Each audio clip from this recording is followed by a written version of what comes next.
A poor orphan gave his last bite of food to a pregnant stranger, but what happened to the pregnant woman after she ate the food blew everyone's mind. Stay with us as we uncover what played out in this fascinating story. Before we continue, please remember to subscribe for more true African stories that show how little things can change everything. Chijioke was only 10 years old, but he felt like he had been hungry forever. He didn't know what it felt like to hear his name called in a classroom, because he had never owned a school uniform or a single new exercise book. Every time he walked past the school fence and had children inside reciting tables and rhymes or singing songs, he would stand there and listen for a little while. But when other children saw him, he would quickly run away so they would not laugh at him. He wished he could sit on one of the wooden desks. He wished he had his own pencil. But those things cost money, and Chijioke never had enough money for such dreams. His mother, Mama Eagle, died the day he was born.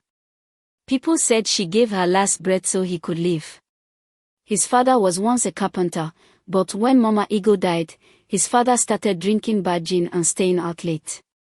Sometimes his father would come back shouting. Sometimes he would not come back at all. One day, his father left and never came back again. No one wanted to keep Chijioke because he was just another mouth to feed.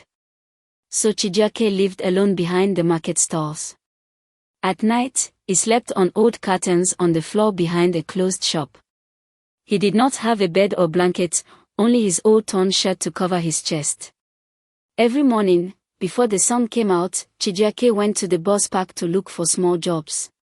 Sometimes he carried people's bags and they gave him some coins. Sometimes he bought cold water for the bus drivers, and they gave him their leftover bread. On good days, he ate one big meal, maybe gari and soup from a roadside mama put. On bad days, he drank water and tried to sleep with an empty belly. But being hungry was not the thing that hurt him the most. What hurt him most was how people looked at him like he was not there, like he did not matter at all. But deep inside his small chest, Chijioke still hoped that one day things would be better. One day, he helped an old woman carry her basket of okra through the muddy road. She did not have coins to pay him, so she gave him a half piece of roasted yam. He wrapped it in an old newspaper like it was gold and held it tight. Behind the shed where no one could chase him away, he sat down and slowly unwrapped the yam. He smelled it and thanked God. He wanted to eat half now and keep the other half for morning. He closed his eyes and whispered a small prayer, God, thank you. And please bring me more. When he opened his eyes, he saw her. She was young but looked tired. Her hair was messy, and her wrapper was dirty and stuck to her sweaty skin. Her feet were bare and swollen. Her big belly showed she was going to have a baby soon. She looked like she had been running away for a long time. Her eyes kept looking behind her, like she was scared someone was following her. Chijioke froze. She froze too. Then she saw the yam in his hands. Her lips started to shake. Her eyes filled with tears. Please, she said in a soft, tired voice. I need help. Chijioke looked at her big belly. He looked at her sad eyes. He thought about his mother, the mother he never knew but still loved. He broke the yam into 2 pieces. He did not think about his own hunger. He gave her the bigger piece with both hands and lowered his head. Take, auntie, he said. You and your baby need it more. The woman took the yam with shaking hands. She covered her mouth so she would not cry loudly. She sat on the dusty ground and ate the yam very slowly. Her eyes were still wet with tears, but each bite gave her a little more life. She touched her big belly and breathed out softly, as if she was trying not to cry again. Chijioke sat close but did not say much. He wanted to ask her who she was, where she came from, and why she looked so scared, but he was shy, and her tired face made him keep quiet. When she finished eating, she looked at the boy. For the first time, she really looked at him, his small body, his thin arms, his dusty feet, his bright but tired eyes. What is your name? She asked in a soft voice. My name is Chijioke, he said. But some people just call me Chiji. She nodded slowly. My name is Nina, she said. Her voice shook a little. Thank you, Chiji. You saved me today. Chijioke looked at his empty hands and then at her belly. He wanted to say something good but could not find the right words. Nina looked around at the open place behind the shed. The ground was cold. The air smelled like old dirt and smoke. She pulled her torn wrapper tighter around her shoulders. She looked so small and big at the same time, small because she was tired, big because of the baby she carried. She spoke softly, more to herself than to him. I don't have anywhere to go tonight. Maybe I will just stay here and hide behind this shed. When Chijioke heard this, his chest squeezed tight. He knew this place too well. At night, bad people sometimes came to smoke or fight. Once, he had even seen some boys steal from a sleeping old man here. Auntie Nina, he said, shaking his head. You can't sleep here. It's not good. Bad boys come here at night. She looked at him with tired eyes. But I have nowhere else to go. Chijioke bit his lip. Then he remembered the small broken shed at the end of the bus park. Nobody used it anymore. It had a small leaky roof, but it had high walls. People did not look there because old tires and wood covered the front. That was where he sometimes hid when the rain was too heavy. I know a place, he said, his voice small but sure. It is hidden. Nobody will see you. I will show you. Nina looked at him. Her eyes were shiny with tears, but she nodded. She tried to stand up, but her legs were weak. Chijioke took her hand. His tiny hand looked like a bird's wing around her wrist, but he held on tight. Come, he said. It is not far. Step by step, they walked through the dusty path behind the stalls. The sun was falling fast, and the shadows were growing long. Chijioke's heart beat fast, but he did not let go of Nina's hand. When they reached the old shed, Nina sat down on a piece of wood and leaned her back against the cold wall. Chijioke found an old curtain and put it under her. He even took off his only shirt and folded it behind her back. But she insisted he wears his shirt. Nina looked at him and tried to smile. Thank you for everything. You are a good boy, Chiji, she said in a voice so soft it felt like a hug. Chijioke felt warm inside. No one had called him good for a long time. Rest here, auntie, he said. I will stay close. No one will see you. That night, Chijioke sat at the door of the shed like a small guard. He did not sleep much. He listened to the wind and watched the shadows. A poor boy with nothing gave a tired woman and her baby the only safe corner he knew. He understood he did not have much, but he had something no one could take, his heart. And in that moment, Chijioke's small heart was all Nina had too. Nina did not sleep much that night. Her eyes kept opening and closing. She heard the wind blow through the old shed walls. She felt the baby inside her move, gentle but strong. And every time she looked, she saw Chijioke sitting at the broken doorway, wide awake like a small guard. He was cold. He had pulled his thin knees to his chest and rested his chin on them, but he did not move far. Every time Nina opened her eyes, she saw him there, watching the shadows. Once, Nina whispered, Chiji, you should sleep. But Chijioke shook his head. I will watch, auntie. No bad people will come. Nina's heart hurt when she saw him like that, so small, yet so brave. She wanted to ask him where his parents were, who took care of him, but she was too tired. Instead, she prayed inside her heart, God, please keep this boy safe. Please keep my baby safe too. Before the sun rose, Chijioke stood up and left for a moment. He came back carrying a small bag of water and 2 dry bread buns that were given to him at the bus park. One of the drivers gave them to him when he was closing his bus. Chijioke took them quickly before he changes his mind. Auntie Nina, he said, kneeling beside her. Eat this. Drink small. It will help you. Nina took the bread and the water. Her eyes filled with tears again. Nobody had given her food in days. And now this little boy, this boy with no home, no bed, no mother or father, was feeding her. Chiji, she said softly. Why are you so kind to me? Chijioke looked at her belly. Because you have a baby. Because you are alone. Because you remind me of my mama. I never knew her, but people said she was kind too. Nina touched his hand gently. You are a blessing, Chiji. You are small, but your heart is bigger than some rich men's. They sat together in the broken shed, eating the dry bread like it was a feast. The sun slowly climbed into the sky, painting the walls gold. When she finished eating, Nina took a deep breath and said, Chiji, I need to hide for a few more days. I need to find help. Some people wanted to hurt me because they were jealous of me and my baby. I ran away before they could do it. But I can't run anymore. I am too tired. Chijioke listened carefully. His small face looked worried but strong. He knew this shed could hide her for now, but not forever. He promised inside his heart that he would find a way to help her. Don't worry, Auntie Nina, he said. I will help you. I don't have money, but I will find good people to help. Nina held his small hand in hers. You are my angel, Chiji.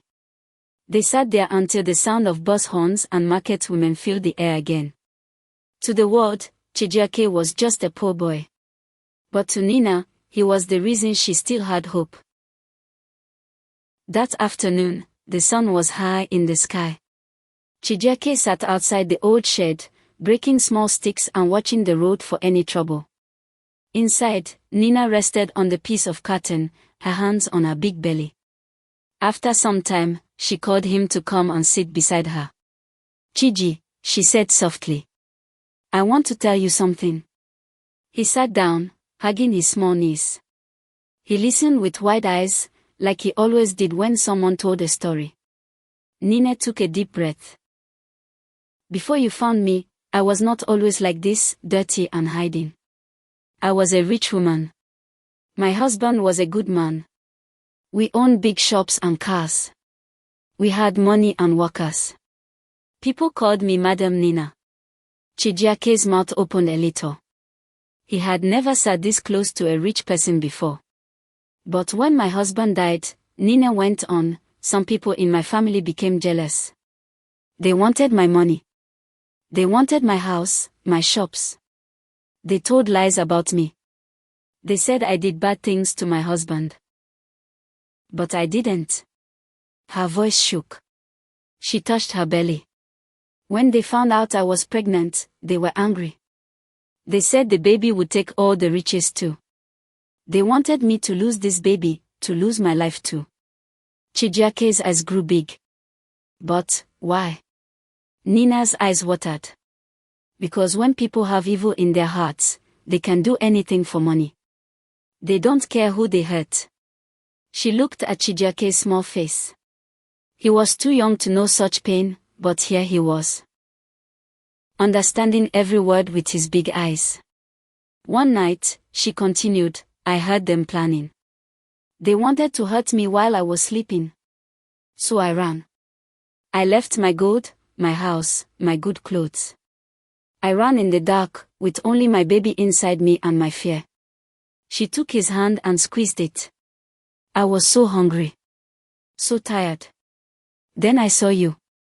I thought you would run away too. But you didn't. You shared your only food with me. Chijioke looked down. He did not know what to say. He thought about her gold and her cars and her big shops. Now she had nothing, just like him. Auntie Nina, don't worry, he said in his soft voice. Nobody will find you here. I will stay here with you. Nina tried to smile, but her eyes were still sad. You are just a small boy, Chiji. You should be in school, not hiding with me. Chijioke shook his head. I have no school. This is where I belong. But you can go back one day. Nina wiped her tears.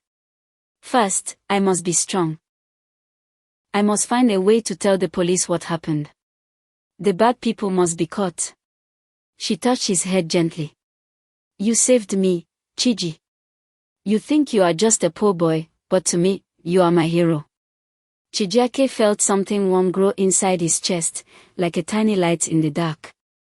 That night, he lay at the door again, watching the moon and thinking. He did not know how, but he promised himself he would help Nina find a way to be safe. And in that dark shed, two people with nothing but fear and hope made a quiet promise to stand by each other, no matter what came next. 2 more days passed. Nina hid in the broken shed, while Chijioke went out each day to find scraps of food for her. Sometimes he found leftover bread at the bus park. Sometimes a kind mama put woman gave him cold rice that would have gone to waste. Each time, he brought the food back carefully in an old nylon bag. He always made sure no one followed him. He washed Nina's bowl at the stream and filled an old bottle with water for her to drink. Nina's belly grew heavier each day. She was weaker too, but her eyes were brighter than when he first found her. Each time she ate, she would touch Chijioke's cheek and say, "Thank you, my son." One evening, as the sun turned red behind the rooftops, Nina said, "Chiji, tomorrow I must go to the police." Chijioke looked up fast. "Police?" "Yes," she nodded. "If I don't, those people will keep looking for me. They will think I am alone and weak. But I'm not. I have you, and you gave me hope. Now I must be brave for this baby." Chijioke's small hands fiddled with the hem of his shorts. "Will they take you away, auntie?" "No," she said, touching his head. "They will help me. They will catch the bad people who want to hurt me. They will help me be free again." He was quiet for a while. Then he asked, "Will I see you again?" Nina's eyes filled with tears. "You will always see me, Chiji. You saved me. You are part of my life now." That night, she told him her plan. Early in the morning, he would go with her through the back roads to the small police outpost by the main bus park. Nina was scared that someone might see her, scared that her enemies might be watching. But Chijioke promised to lead her through the hidden ways he knew so well. When the night grew cold, Nina placed her palm on his tiny hand. "If something happens to me, Chiji, nothing will happen," he said quickly. He looked so small but his voice was firm. She smiled at his boldness. "Nothing will happen. Because I have you." He sat at the door as always, watching the stars poke holes in the dark sky. Inside him, something new grew beside his hunger and worry, pride. He was just a small boy with no shoes and no books, but tomorrow he would be the guide that helped a woman and her baby find safety. He made himself a promise too: "I may be small, but I will not be useless." Before the sun rose, Chijioke shook Nina's shoulder gently. She woke up slowly, rubbing her eyes. Her belly was heavy and her back ached, but her eyes were strong with hope. "Are you ready, Auntie Nina?" he whispered. She nodded. "I am ready, my son." They moved quietly through the back lanes of the market. Chijioke knew every hidden path, every corner where people never looked twice. He held her hand when she stumbled. Sometimes they stopped to rest in the shadows when she felt too weak to walk. When they reached the small police outpost near the bus park, Nina squeezed his hand. Her palm was cold but strong. "Wait here," she told him softly. "I will tell them everything. I will come out soon." Chijioke sat on a broken bench near the dusty road. He watched big buses come and go, full of shouting conductors and sleepy passengers. His heart thumped like a drum. He prayed the same short prayer he always said: "God, please help her and her baby." Inside the station, Nina's voice trembled as she sat in the small police office under a flickering bulb. She told her story carefully, piece by piece, while an officer wrote everything down. She explained how, After her husband died suddenly, she was left with his shops, rental houses, and the money they had both worked so hard to build. But she was pregnant, tired, and alone. She didn't know much about running big business.